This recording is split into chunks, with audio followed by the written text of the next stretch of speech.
भाई ये मेरा चैनल है इसके सुजाउद्दीन। वीडियो अच्छा बनाएंगे। दुकान में आकर बनाना पड़ता है, इसीलिए ठीक से सही तरीका नहीं दिखा पा रहे। ठीक है, तो आगे से नॉर्मल ज़्यादा स्पीड नहीं करके दिखाएंगे, नॉर्मली तरीक़ा से दिखाएंगे जैसे कुछ सीख पाए सब कोई।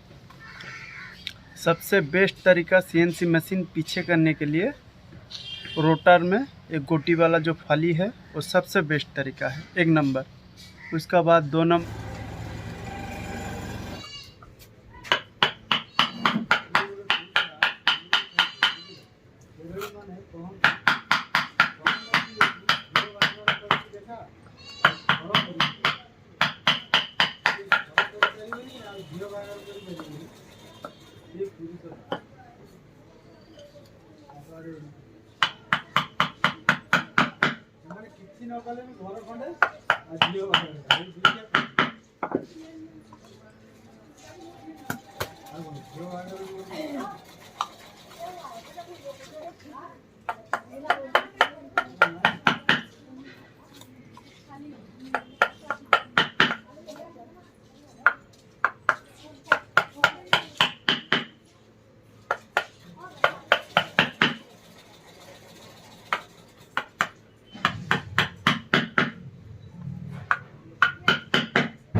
हाँ